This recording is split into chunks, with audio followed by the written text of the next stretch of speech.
ഏതായാലും അവൻ ചുണക്കുട്ടിയാ. അത് പിന്നെ വടക്കനല്ലേ, അഭ്യാസവും മയക്കുമന്ത്രമൊക്കെ പഠിച്ചവനാന്നാ പറയുന്നത്. തന്നോട് ആരാ പറഞ്ഞേ? വെറുതെ വായി തോന്നി പറയാ. അഭ്യാസി. എന്റെ ഒരു കൈ തടുക്കാൻ അവനെ കൊണ്ടാവൂ? ഇത് അഭ്യാസിക്ക് പൊണ്ണത്തടി വേണമെന്നില്ല, തടിയും പൊക്കവും കാഴ്ചക്കേ കൊള്ളൂ. ഇതൊക്കെ ഒരു മരുങ്ങ. ആരോഗ്യത്തിൽ അവള് മോശമാണോ? 10-100 വെട്ടുവെട്ടിയില്ല അവള്, ഒരൊറ്റ ഒന്നും ദേഹത്ത് കൊണ്ടില്ല. അഭ്യാസി അല്ലെങ്കിൽ അത് പറ്റുമോ? താൻ കണ്ടോ? ഞാൻ കാണില്ല. എന്നാ കണ്ടിട്ട് പറയടാ നാറി. ഏതാണ്ട് പൊട്ടം മറ്റേ. ആ ഇത് നല്ല കൂത്ത്. അതിന് ഇവനെന്തിനാ ഇങ്ങനെ തുള്ളി കളിക്കണ്? ഇപ്പൊ എല്ലാ കാര്യം കണ്ടിട്ട് പറയാൻ പറ്റുമോ? ദൈവത്തിനെ കണ്ടിട്ടാ നമ്മൾ ദൈവം ഉണ്ടെന്ന് വിശ്വസിക്കുന്നത് അല്ലേ? കാണിച്ച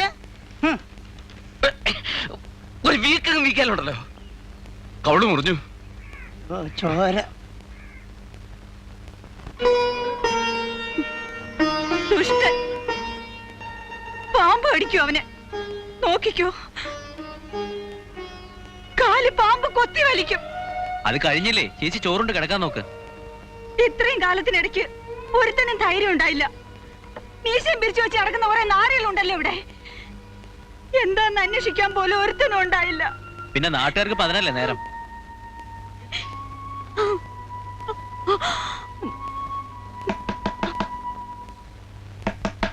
ആരാ? ഞാനാ.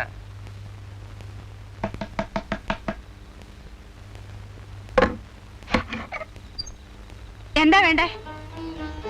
നിങ്ങളൊക്കെ ആണുങ്ങളാന്നും പറഞ്ഞ് നടക്കുന്നുണ്ടല്ലോ. പരുത്തൻ ഒരുത്തം വന്ന് ചട്ടമ്പിത്തരം കാണിച്ചിട്ട് ചോദിക്കാൻ ഒരു പട്ടി ഉണ്ടായോ നാട്ടില്? നാട്ടുകാരാണുങ്ങളുണ്ടെന്ന് ഇപ്പോഴെങ്കിലും തോന്നിയല്ലോ. പണ്ട് ഞങ്ങളൊക്കെ ഇവിടെ ജീവിച്ചിരിക്കുമ്പോഴാ നീ ആ വഞ്ചിക്കാരൻ മാപ്പിളക്ക്. ആ പോട്ടെ, നിനക്കൊരു വീഴ്ച വരുമ്പോ ഈ വേലായുധനൊക്കെ തന്നെ കാണൂ. അത് മനസ്സിലാക്കിയാ മതി. ഇത്രയും കാലം അവനിവിടെ വിലസി, ഇനി നടക്കില്ല, ഞാൻ ഉറപ്പിച്ചു. നീ ഒന്ന് മിണ്ടിയാ മതി. കൊല്ലണോ? അല്ലെങ്കിൽ ഒന്ന് പേടിപ്പിച്ചു വിട്ടാ മതിയോ? എന്റെ കരണത്ത് വീണ് അവന്റെ കൈയിനി പൊങ്ങരുത്. നടത്തിച്ചു വന്നാൽ 100ന്റെ പിടയ്ക്കുന്ന ഒരു നോട്ട്. എനിക്ക് നിന്റെ നോട്ടൊന്നും വേണ്ട. മണലുകടവിൽ ശവം പോകുന്നത് പുതുമയൊന്നുമല്ല. വേലായുധന് അതിനൊന്നും ഒരു പേടിയും ഇല്ല. വൈകാഞ്ഞ് നീ അത് കാണും. അന്ന് ഞാൻ വരും. നീ ഒന്ന് സൽക്കരിച്ചാ മതി.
സംഗതി ഏറ്റിട്ടുണ്ട്, അത് ഉറപ്പാ.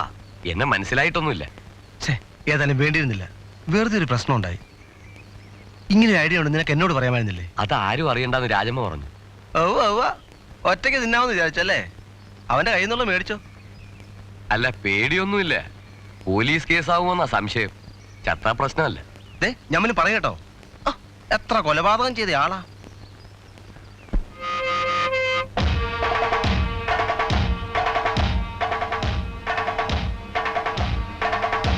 ചന്ദ്രു, നീ ഷാപ്പിലേക്ക് അറിയാം. ഷാപ്പിലേക്കാ വരുമോ? അല്ല, വന്ന അവനടുത്ത് വെഴുമെന്ന് വെച്ചല്ലേ. വെറുതെ വാച കളിക്കാം. അവിടെ പതുങ്ങിയില്ലടാ.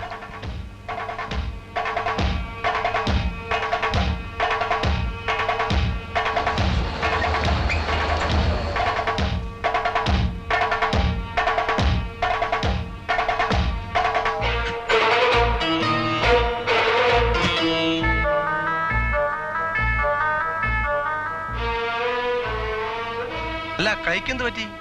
ഒരു ഉറുമ്പ് കടിച്ചതാ. ഉറുമ്പോ? ആ ഉറുമ്പ്. കുഞ്ഞപ്പാ, ഉം, നമ്മുടെ വേലാതിനെ ഇങ്ങോട്ട് വന്നു. ഇതായിരിക്കണ എന്താ ചന്ദ്രു? ഒന്ന് ഞാൻ വന്നേ.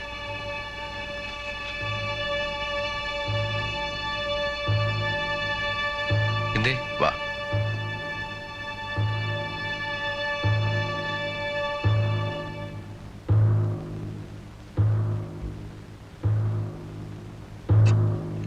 നമ്മൾ തമ്മിൽ എന്താ പ്രശ്നം?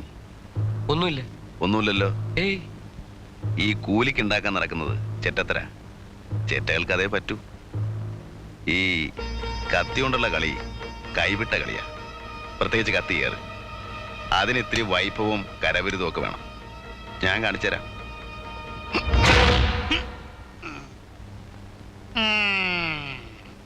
ചന്ദ്രുവിന് മുകളിൽ ആകാശവും താഴെ ഭൂമിയാ. ഇത്രയും കൊല്ലം ഇവിടെ ജീവിച്ചുള്ളെന്ന് ആർക്കും വാക്ക് കൊടുത്തിട്ടില്ല.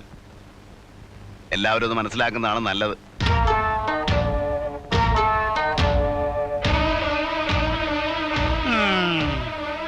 മിടുക്കൻ.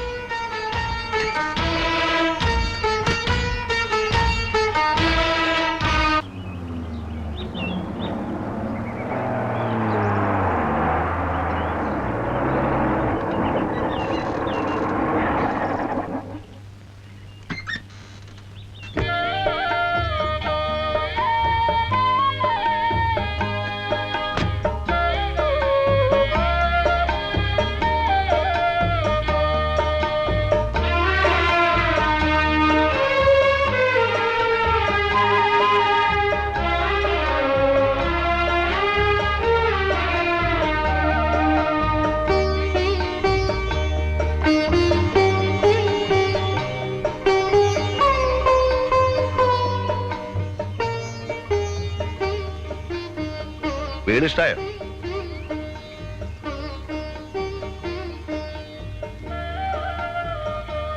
ഇന്ന് പണിയൊന്നും നടന്നില്ലല്ലേ? ഇല്ല. ചെലവ് പിടിച്ചോടുത്ത് നിൽക്കണില്ല. സാരല്ല, നാളെ തുടങ്ങാം. നിന്റെ തള്ളേന്തിയെ? അമ്മ കടയിൽ പോയേക്കുവാ. വരുമ്പോ കൊടുത്തേക്ക്. ഓട് നാളെ മറ്റന്നാളെ വരുമെന്ന് പറഞ്ഞേക്ക്. ഇരിക്കൂ, ചായ ഇടാം. വേണ്ട. ചന്ദ്രേട്ടാ, ഒരു കാര്യം ചോദിച്ചോട്ടെ? എന്തിനാ പാവൻ രാജമ്മ ചേച്ചീനെ? ഓ, ഇവിടെ എത്തിയോ ന്യൂസ്? പാവം. സത്യമായിട്ടും അതെ, അവര് പാവാ. വർത്താനം പെരുമാറ്റവും ഒക്കെ കണ്ട ഭയങ്കരയാന്ന് തോന്നും, ചന്ദ്രേട്ടനെ പോലെ. പണ്ട് എനിക്ക് നല്ല ഓർമ്മയുണ്ട്. എന്ത് പറഞ്ഞാലും ചിരിക്കും. അച്ഛൻ്റെ പുന്നാര മോളായിരുന്നു. ഏതാശയം സാധിച്ചു കൊടുക്കും. അല്ലെങ്കിൽ വേറെ ജാതിക്കാരനുമായിട്ട് ഇഷ്ടമാണെന്നറിഞ്ഞ ഏതെങ്കിലും അച്ഛൻ സമ്മതിച്ചു കൊടുക്കോ? നാട്ടിൽ പോയി വന്നാലുടനെ രജിസ്റ്റർ ചെയ്തോളാന്ന് പറഞ്ഞു പോയതാ കരീം. പിന്നെ അയാൾ വന്നില്ല. അന്വേഷിച്ചില്ലേ? അന്വേഷിച്ചു. പട്ടാമ്പിക്കാരനാണെന്നാ പറഞ്ഞത്. നുണ പറഞ്ഞതാ. പറഞ്ഞിട്ട് എന്താ കാര്യം? രാജമ്മ ചേച്ചിക്ക് ഒരു തെറ്റുപറ്റി. ഗർഭിണിയാണെന്ന് അറിഞ്ഞ അന്ന് അച്ഛൻ നാട് വിട്ടതാ. ജീവിച്ചിരിപ്പുണ്ടോന്ന് ആർക്കറിയാം? പിഴച്ചുണ്ടായതാണെങ്കിലും സ്വന്തം കുഞ്ഞിനെ കൊന്നാളല്ലേ? നാട്ടുകാർക്ക് എന്താ പറയാൻ പാടില്ലാത്ത? അത് ചാപ്പിള്ളയായിരുന്നു. ഇപ്പൊ ആ ചായക്കട ഇരിക്കുന്ന പറമ്പ് രാജമ്മ ചേച്ചിയുടെ ഒക്കെ ആയിരുന്നു. 10-100 കൊടുത്ത് കൊച്ചുവർക്കി മുതലാളി എഴുതി വാങ്ങിയതാ. ചന്ദ്രേട്ടൻ ഇനി അവരെ ഉപദ്രവിക്കരുത്. ഞാൻ ആരുടെയും മെക്കിട്ട് കയറാനൊന്നും പോണില്ല. നാക്കിനെല്ലില്ല എന്ന് വെച്ച് പറയുന്നതിന് ഒരു ലൈസൻസ് വേണം. പെണ്ണുങ്ങൾ നിലത്ത് നിന്ന് വളരണം, അല്ലെങ്കിൽ ഇനിയും കൊള്ളുവോളെ തല്ല്.